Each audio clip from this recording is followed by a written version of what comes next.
Earlier, we import about 93% of about 647,000 metric tons of salt from Australia and China last year. But what does this mean in peso or dollar terms? Do we know how much salt we actually produce and how much we import in the Philippines? It's, of course, salt for food, industrial, and other consumption. Based on the document that was given to me, that amounts to around $330 million for a period, I think, of 10 years or less. All right, so that's actually a lot more. That's definitely billions here in the Philippines. And some are pushing for the repeal of the iodization law to remove the barriers for producing more salt, shore up our production capacity and supply here, and import less. But the DTI says there's really no shortage of salt here in the Philippines and a price hike is warranted, though it could result in some 100,000 new jobs, which could be 10% of our employment target for the year. But save for that, Congressman. And if not for price and supply, how do we really need to help our countrymen by helping the salt industry? Definitely one of the things that we're aspiring for is what we call the self-sufficiency when it comes to salt, because it's really ironic that for a country such as ours, which we're archipelagic, and as you mentioned a while ago, we have one of the longest coastlines in the world, and yet for this particular product we're still importing. So it's really ironic for us to import this product when we're supposed to be the one exporting this particular product. And now it's really dying in the sense that, as you mentioned, we only have 7% production rate as of the moment, only for local needs. So we really need to revitalize this industry, because us achieving self-sufficiency is just one, but definitely, as you mentioned also, this will readily redound to the benefit of our people, particularly with respect to livelihood that will be created. As you mentioned, it will reach as much as 100,000 jobs, new jobs to be generated, as well as, of course, it will support other industries which rely heavily on salt. Congressman, you are pushing for a bill that proposes a comprehensive development plan for the local salt industry, which includes the grant of incentives to salt farmers and exporters. President Marcos, as agriculture chief, also seems to be pushing for the modernization of the salt industry. How much would this type of plan for both you and the president produce in terms of salt for the Filipino farmer and the Filipino consumer? How much, though, could it cost the government to implement? What kind of budget do you think it will require? As of the moment, we really thank the president, because this particular matter has really reached his attention, and not only his attention, that he's has already issued a statement in support to this particular push that we're having in revitalizing the salt industry.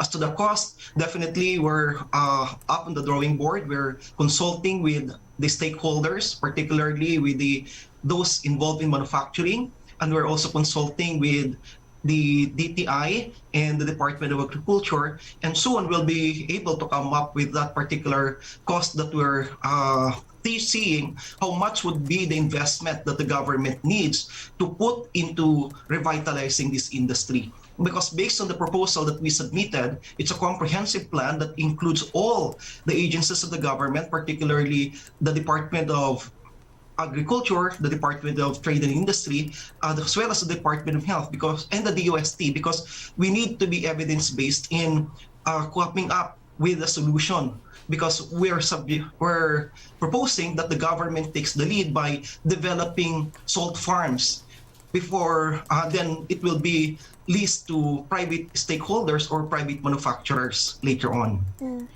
But with your proposal and that of the plans of Malacanang, is there a redundancy right there, or is there something that Malacanang would be able to do now and then that your bill as law could augment? Definitely there's no redundancy in this matter, because these are complementary measures. And for one, we really thank the president, because there's a national, the highest official of the land is already in support of this particular measure.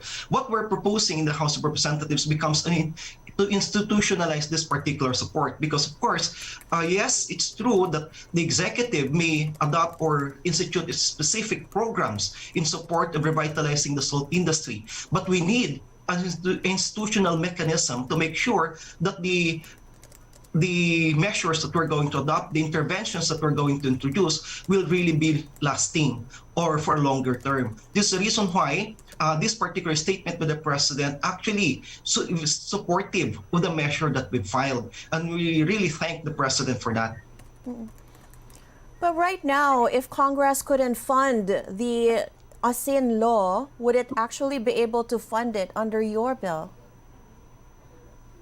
Well, that's exactly what we're looking at, because the asin law, by its very nature, its perspective is really health. So what we're saying here is it depends on the perspective, I suppose, on how we craft the particular measure. In the asin law, the perspective is ensuring that Filipinos would have the needed iodine in their bodies. And this particular law was able to achieve that. When this particular law was passed in 1995, I understand that around 30% of our people need iodine in their bodies. As of the moment, there are just very few percent of that. So it means to say that this particular law was very effective in addressing iodine deficiency among the Filipinos. But it created this particular concern with respect to the loss of livelihood as well as the loss of the production of salt in the country. That's the reason why we're addressing this by providing that it should really be a whole of government, whole of nation, whole of society approach. In this particular case, by including all these relevant stakeholders as well as the relevant government agencies, which have a specific role in ensuring the success of this particular intervention that we're proposing. Well, definitely. I mean, it could be a very lucrative endeavor, $330 million endeavor, business for our Filipinos here. But there are studies, Congressman, that show that we can't just let the typical salt being produced by small farmers along the sides of the roads here in the Philippines be the norm, because these are industrial grade salts that have no minerals in it, and rather it should be the artisanal salts that we should be producing. That's indicated in your bill. But doesn't that mean completely changing what we produce, changing the industry altogether?